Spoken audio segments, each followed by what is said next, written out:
Okay, another quick video to bore you to death. This is one runway where that tree line is. This is the far end, near end, whatever. This is the other end, okay? So, in these trees in the background, there's some near us, like near these fence, but in the background, those trees, them dark trees, that is where the dispersal pan is, where Guy Gibson climbed up aboard the Mosquito for the last time 76 years ago tonight. So I'm just going to do a quick walk. It's really interesting. Last year I did some calling out and stuff the exact time he took off. Stood on here and did some calling out for about an hour, recorded it all just on a voice thing, and then I asked for a sign and I got a bark, okay, in the distance. You can see it's miles from anywhere. So in an hour I just got one bark when I asked. I thought, a bit random, I'll do it again. I did it again, said if that's you, do it again. Did it again. Said right, one more time, did it again. Didn't do it before, didn't do it after, did it on command. That's really it. So basically this is the runway.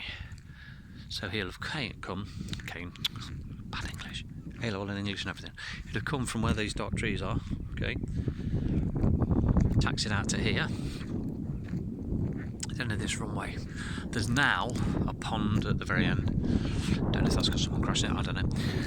But this has also been quarried and stuff, so that might explain it. But so this is the runway Guy Gibson took off from for the last time. Okay.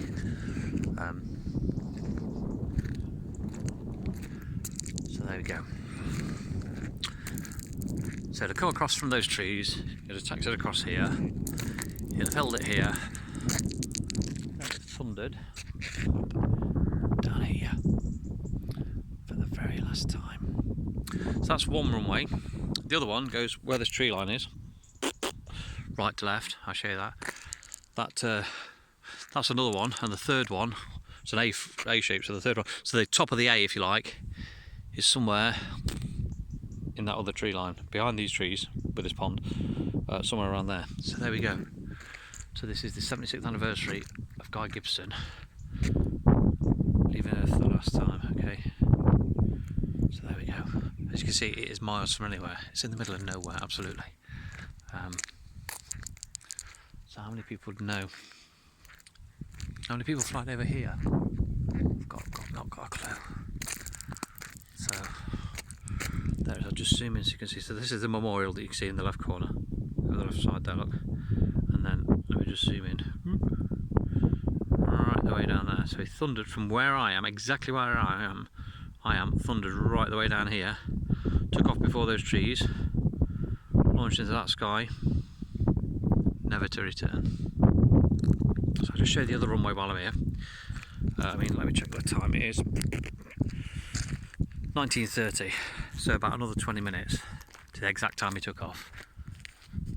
So 76 years ago tonight, this was a hive of activity. There was armourers, there was fuelers, there was Mosquitoes. He was a master bomber, obviously, on the Mosquito. And today it's just eerily quiet, okay? You can probably hear the wind. It probably sounds really windy on my mic. It's not that windy, really, but you'll hear it on the mic because it's so exposed. But yeah, that's it. So quiet, so eerily quiet. There's nothing to show except the memorial. I'll show you in a minute. There's nothing to show that an aviation god last touched Earth here for the last time 76 years ago. One of the most famous warriors the UK's ever seen. So let me show you. I'm just going to show you the other runway now. So that is down this way. So the other runway's down here. Just walk to the end of this one. So yeah, basically behind that tree line is where the other runway comes. So right in them trees at the front, as far as you can see, is basically where the apex is. So where the memorial is actually the cross section of two of the runways. But the runway I've just shown you, well, Guy Gibson went, that's definitely the direction they took off. I've had this confirmed. So what I will do is turn the light on in a minute because it'll be getting dark soon. But it's weird because it's alright in the day and then at night it's really eerie and it's in the middle of nowhere. It's really strange. It's so peaceful. Listen. It's just so peaceful.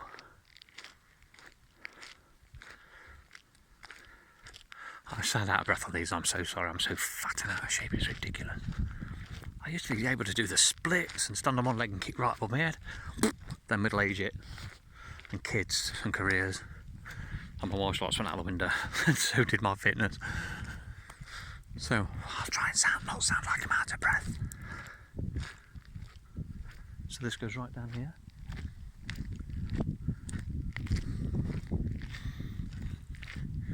So yeah, all those trees there is where the dispersal pans were.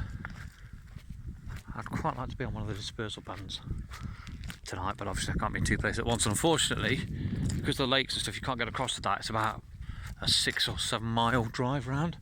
So literally cannot be in two places at once. But no one would know just looking at this. Just who left here and the history of this place.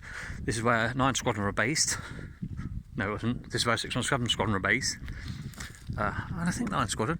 When they bombed the Tirpitz, basically they both bombed the Tirpitz. And 617 was here. And I do believe 9 Squadron was here. And they're basically between them, they bombed the Tirpitz. 9 Squadron say they sank it. 617 Squadron say they sank it. I want to think 617 Squadron sank it because they're like, whew. Do you know what I mean? They are the best of the best. So here we go. So I'm just going to have a wander. It's going to be dark very shortly. It's not too bad at the minute, but it will be dark very shortly. But yeah, this the apex of the runway is the top of the 80 of the runway. Is that also an apex? I can't remember. It's a long time since I did GCSE geography or trigonometry or whatever you want to call it. But yeah, so this is as far as I can get. Can't get any further. But it's a very eerie place to be. I wanted to be here just because Guy Gibson deserves it, and Jim Warwick obviously.